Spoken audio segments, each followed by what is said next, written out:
સર્વભૂત બધા જીવ પ્રાણી માત્રના એમને આનંદ આવતો હોય છે. આવું ભક્તનું જીવન અને અંગ થઈ જાય છે. છતાં પણ આ લોકમાં ક્યારેક ડિસિઝન લેવા પડે ન લેવા પડે એવું પણ નથી. છતાં પણ એમના હૃદયની અંદર ઊંડો દયાનો ભાવ અવશ્ય પીડો હોય છે.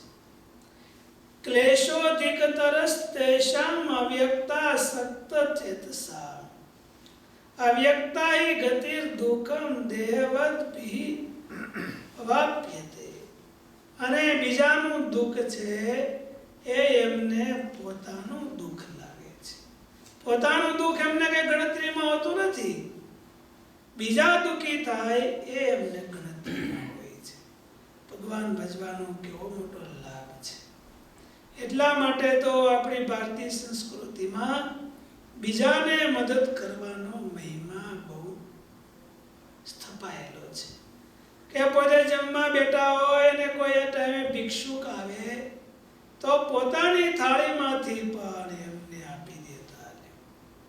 અંતિદેવ રાજા થયા પરોપકારી. એમના રાજ્યમાં 12 વર્ષ સુધી દુષ્કાળ પીડા. 12 વર્ષ સુધી તો અનાજ ચાલ્યું એટલું એમને સંગ્રહ કરેલો. 12 વર્ષ પછી અનાજ પણ થઈ રહ્યું. ત્યારે રાજાએ પોતાના જે રાજકોષનું જે અનાજ હતું એ પણ પબ્લિક માટે ખુલ્લું મૂકી દીધું. રાજકુટુંબનું અનાજ પણ પબ્લિકને આપી દીધું, ડિસ્ટ્રીબ્યુટ કરી દીધું. એ પણ જ્યારે ખૂટી ગયું અને લોકો પછી તરપડીને મરવા લાગ્યા ત્યારે રાજાથી જોવાયું નહીં. એમને થયું હવે મારે આ રાજ્યમાં રહેવું યોગ્ય નથી. મારી નજરની સામે મારી પ્રજા મૃત્યુ પામે એ સારું નહીં. એટલે રાજા, એમના પત્ની રાણી અને એમનો કુંવર એ ત્રણેય નીકળી ગયા. અને એમની પાસે પણ અનાજ તો હતું ને, ઉપવાસ જ થતા હતા. ચાલ્યા જાય છે. 1, 2, 3 ઉપવાસ ઉપર ઉપવાસ થવા લાગ્યા. અને એમનો ઇતિહાસ કહે છે 49 દિવસ સુધી એમને ઉપવાસ થયા. છતાં પણ કઈ અનાજ મળ્યું નહીં. 49મે દિવસે થોડું અન્ન મળ્યું, થોડું જળ મળ્યું. એ ત્રણેય જણા વિભાગ કરીને થોડું જમવા બેઠા.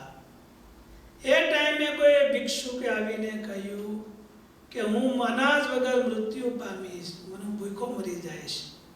રાજાને દયા આવી, અરે આ બિચારાને તો આપણી કરતા વધારે ભૂખ લાગે છે. પોતાના ભાગનું અનાજ એમને આપી દીધું. કેટલા દિવસ પછી મળ્યું હતું? 49 દિવસ પછી. આપણને મળ્યું હોય તો બાજુવાળાને દેવાનું રહી. એટલા બધા દિવસની તો વાત જ નથી. ભિક્ષુકને આપી દીધું. ભિક્ષુક કહે હજી મને ક્ષુધા મળતી નથી, હજી મારી ભૂખ સંતોષાણી નથી, હજુ વધારે હોય તો આપો તો હું જરા જીવીશ. એમના પત્નીએ પણ આપી દીધું, એમના દીકરાએ પણ આપી દીધું. અને પાણી આપ્યું તો પાણી પાછું ઢોળી નાખ્યું. તો પણ અંતિદેવ રાજા ખીજાયા નહીં. ભગવાને એમને દર્શન આપ્યા. ભગવાન કહે છે જે મારામાં મન રાખે છે એમની અંદર આવું કંઈક રિઝલ્ટ આવી જાય છે. એ તો સર્વાણી કર્માણી મયી સંન્યાસ્ય મત્પર. એ પછી એમના તમામ જે કઈ કર્મો, પોતાની એક્શન, ક્રિયાઓ બધું મારા પરાયણ કરી દે છે. ધ્યાયંત ઉપાસતે. સતતને માટે એને મારું જ ધ્યાન. ગમે ત્યાં હોય તો પણ ધ્યાન ભગવાનનું થાય છે. આપણને એમ તો એવું થોડું હતું છે. પણ નાનું બાળક હોય, માતાને તો એ જોબે જાય, કામકાજ કરવા જાય, પણ જો છોકરું ઘરે હોય, બાળક, તો એમને શું યાદ આવે? છોકરા યાદ આવે કે મારા જે નાનું બાળક છે ઘરે છે, જો પૂરી થાય એટલે તુરંત મારે જવાનું છે. એમને એમ ન થાય કે જો પૂરી થઈ ગઈ પણ મને છોકરું યાદ ન આવ્યું. એવું થાય? એવું કોઈ માને થાય? એવું ન થાય. અને કોઈ માં કાંઈ છોકરાને ભૂલી જાય નહીં. છોકરું આડાવડું થઈ જાય તો વાત જુદી છે. એમ ભગવાનનો ભક્ત છે એમને પણ ભગવાનના એવું હેત થઈ જાય છે કે ભગવાનને ભૂલી શકતો નથી. મય્યેવ મન આધત્સ્વ મયી બુદ્ધિ નિવેશય. ઘણી વખત આમાં ભગવદ્ ગીતામાં એનો એ સબ્જેક્ટ આવતો એવું લાગે છે, પરંતુ ભગવાનને આખી ભગવદ્ ગીતા કહીને અર્જુનને પોતાનું ભજન કરતા કરવા છે, પોતામાં મન રાખતા કરવા છે. એટલા માટે વારે વારે ભગવાન એનું એ વાક્ય કીધે રાખે છે. વારે વારે કહે ત્યારે આપણને સમજાય છે. સ્વામીએ વાતોમાં લખ્યું, મુક્તાનંદ સ્વામી જેવા હોય તો એમને એક શબ્દ જ્ઞાન થઈ જાય. એક શબ્દ પડે એટલે એમને જ્ઞાન થઈ જાય. અને આપણને સ્વામી કે 1000 પડે ને તે માંડ જરી અસર થાય કે તરત થઈ જાય, જરી અસર થાય. અમે વળી આખી ગીતા કરીએ તો વળી જરાક એક ડોરો વધારે થાય. તમને વળી બહુ ધ્યાન રાખો તો હરકી થાય, નહીં વળી એટલું ઓછું થાય. એટલે આપણે વારે વારે આ શબ્દની જરૂર પડે છે.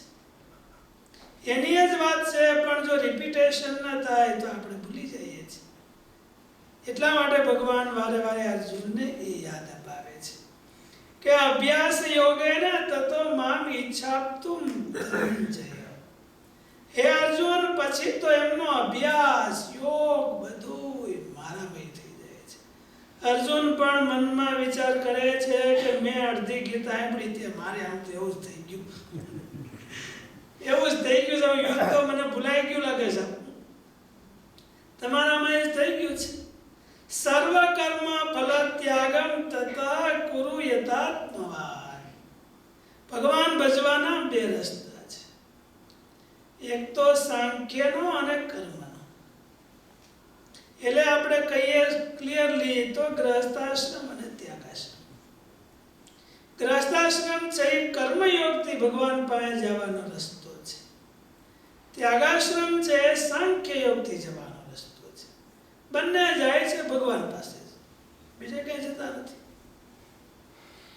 ભગવાનને જે અર્જુનને રસ્તો બતાવવો છે એ કર્મયોગનો રસ્તો છે. હવે અર્જુનને જવું છે સાંખ્ય યોગથી જવું છે, અને ભગવાન કહે છે કે નહીં, તારે કર્મયોગ દ્વારા જવાનું છે, કારણ કે તારી યોગ્યતા ત્યાં છે. એટલે ભગવાન આટલું બધું કહીને વળી પાછું કર્મ કરવાનું તો વચ્ચે લાવી દે છે કે મદર્થમ અપી કર્માણી. બધા એ મારે માટે કામ કરે છે. એ અર્જુન, તારે યુદ્ધ પણ મારે માટે કરવાનું છે, તારા મોટા ભાઈ યુધિષ્ઠિરજી માટે નહીં. હું કહું છું એમ તારે યુદ્ધ કરવાનું છે, મારા વચનથી તારે યુદ્ધ કરવાનું છે. અને ભગવાનના વચનથી યુદ્ધ અર્જુને કર્યું, એ જ એમની વિશિષ્ટતા છે. યુદ્ધો તો આ દુનિયામાં અનંત થયા છે, થતા પણ રહેશે, પણ ભગવાનના વચનથી થાય એ અલૌકિક થાય છે. શ્રેયો હિ જ્ઞાનમ અભ્યાસાત જ્ઞાનાધ્યાનમ વિશિષ્યતે. અને અર્જુન, જ્યારે સર્વ કર્મ ફલ ત્યાગ તથા કુરુ યથાત્મવાન, જ્યારે તમામ ફળની આશા છોડીને કામ કરવામાં આવે છે, ત્યારે એમનો ઇન્ફ્લુઅન્સ અનંત ગણો વધી જાય છે. જેવો તેવો નથી રહેતો, વધી જાય છે. જો ગાંધીજીએ એક કર્મયોગ કર્યો, એમને કોઈ ફળની ઈચ્છા નહોતી. કેવળ પરોપકાર માટે, ભારતને સ્વતંત્ર કરવા માટે, લોકોને સુખી કરવા માટે એમણે નિષ્કામ કર્મયોગ કર્યો. તો એમની કીર્તિ કેટલી વધી ગઈ. એના એ બેરિસ્ટર હોત અને બધા એના કેસ લેડા હોત તો આપણે ઓળખતા હોત ને, ઓળખતા હોત. અને આખી જિંદગી એને કેસ લડવા સિવાય કામ શું કર્યું? કેસ લેડા ને ભારતના બ્રિટિશને સામે કે ઓલો મીઠાનો કાયદાનો લડે, પછી વળે ઓલા કપડા ઓળખ હળકાવાનો લડે, ત્યાં વળે ઓલાને જલિયાવાલાનો લડે. કેસ જ લેડા બધાય તો આખી દુનિયામાં પ્રખ્યાત થઈ ગઈ. તો કેટલા વકીલો કેસ ગાંધીજી ધારા લડતા હશે? ગાંધીજી કઈ હું એવા ફેમસ વકીલ હતા કે એમનો કેસ ક્યારે ફેલ જ ન થાય? એમના જીવનમાં એ લખે છે કે અમે રાજકોટમાં પહેલી વહેલી વકીલની ઓફિસ ખોલી ત્યારે અમે લખ્યું હતું કે કેસ અહીં લેવામાં આવે છે, પણ મને ખબર નહોતી કે લખવાની શરૂઆત કેમ કરવી, છતાં ઓપન કરી દીધું. અને પેલો કેસ આવ્યો એટલે હું મારા એક મિત્ર વકીલ હતો એની પાસે લઈને ગયો, ભાઈ આમાં લખવાનું કેમ હોય મને કહીશું. એવા કઈ પાવરફુલ પણ નહોતા, પણ નિષ્કામ કર્મયોગ હતો એટલે એમાં એવી શક્તિ આવી ગઈ હતી. જે ભક્ત અથવા સંત અથવા કોઈ પણ હોય, સ્ત્રી પુરુષ કે કોઈ પણ, જ્યારે નિષ્કામ કર્મયોગ કરે છે ત્યારે એમાં અનંત શક્તિ પ્રગટ થાય છે. સામાજિક કાર્યકર્તાઓ ઘણા હોય છે જેમને કાંઈ આ લાલચ ન હોય અને છતાં પણ જો એ કાર્ય કરે છે તો જગત એમની નોંધ અવશ્ય લે છે. સ્ત્રીઓ પણ એવા ઘણા થયા છે કે જેમણે પણ સમાજને માટે પરોપકારના કાર્યો કર્યા છે.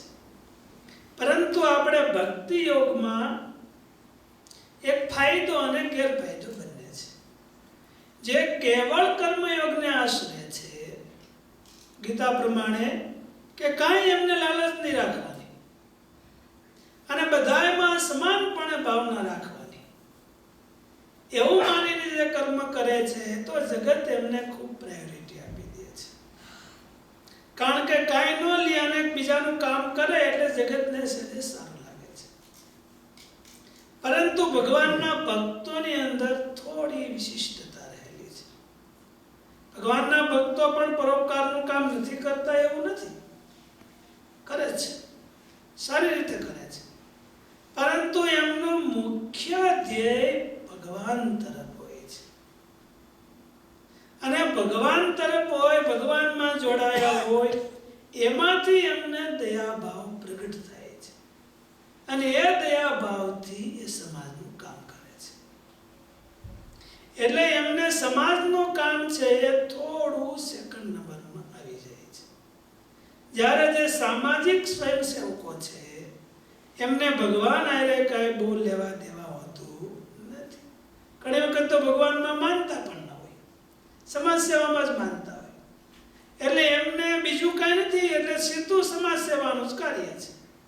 એટલે સમાજ એમની નોંધ વધારે લે છે, એટલો જ તફાવત છે.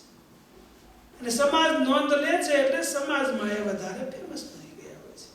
છતાં પણ ગાંધીજીનો કેસ એક જુદો હતો.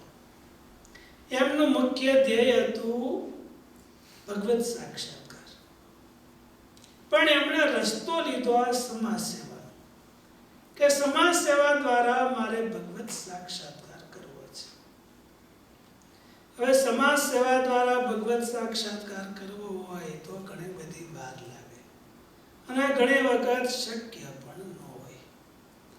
બે વેપારીઓ છે, એક સોનાનો વેપારી છે અને એક ઢૂસાનો વેપારી છે. તો બેને એમ છે કે આપણે વધારેમાં વધારે નફો મેળવવો છે. હાલો માનો કે બે નક્કી કર્યું આપણે 50,000નો નફો મેળવવો છે. તો એક સોનાનો વેપારી છે અને એક ઢૂસાનો વેપારી છે. તો એક ઢૂસાના વેપારીને 50,000 મેળવવા હોય તો કેટલા ઢૂસા ખરીદવા પડે?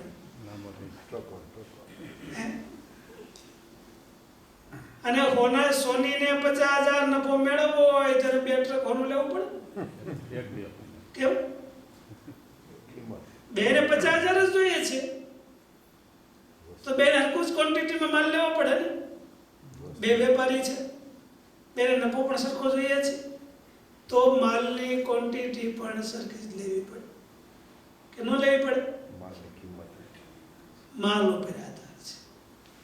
ગાંધીજીએ પોતાના જીવનમાં છેલ્લે લખ્યું કે મારું ધ્યેય તો બહુ સારું હતું પણ રસ્તો અવળો લેવાઈ ગયો. એને પોતે લખ્યું. વાંચો સત્યના પ્રયોગ કે મારું ધ્યેય સારું હતું કે આત્મ સાક્ષાત્કાર હતું, પણ મેં આ પોલિટિશિયન માર્ગ લીધો ને એમાં આત્મ સાક્ષાત્કાર તો માણસનો સાક્ષાત્કાર નથી. મારી ઈચ્છા હતી ભારત એક રહી હતું, એ નો રહ્યું તો આખી દુનિયા તો ક્યાંથી રહેવાની હતી. એટલે સમાજ સેવકોને ઘણી વખત મિસઅન્ડરસ્ટેન્ડિંગ થાય છે કે જો આપણે એક સૂત્ર છે કે માનવ સેવા એ પ્રભુ સેવા એમ કે, તો માનવ સેવા એ પ્રભુ સેવા ઘણી વખત આપણે પણ કહેતા હોઈએ છીએ અને ભાવથી કોઈ કહે તો બીજું કઈ પ્રોબ્લેમ નથી, પણ વાસ્તવિક નથી કે માનવ સેવા છે જુદી વાત છે અને પ્રભુ સેવા એ જુદી વાત છે. પ્રભુ સેવામાં માનવ સેવા આવી જાય છે, માનવ સેવામાં પ્રભુ સેવા આવતી નથી. તમે $1000 હોય તો એમાં $500 આવી જાય, પણ $100 ના ચેકમાં $1000 આવી જાય? આવી જાય? નો આવે. એમ માનવ સેવામાં પ્રભુ સેવા આવી જતી નથી. પ્રભુ સેવા કરે એમાં માનવ સેવા આવી જાય છે. અને સાચી રીતે પ્રભુ સેવા કરનારાને માનવ સેવાનો સ્કોપ મળે તો એમનો તિરસ્કાર કરતો નથી કે, પણ એમનો મુખ્ય ઇન્ટેન્શન ભગવાન ઉપર હોય છે. એટલે નરસિંહ મહેતા મીરાબાઈએ કઈ માનવ સેવા કીધી નહોતી, કીધી તો હું એમને હૃદય દયાળુ નહોતું?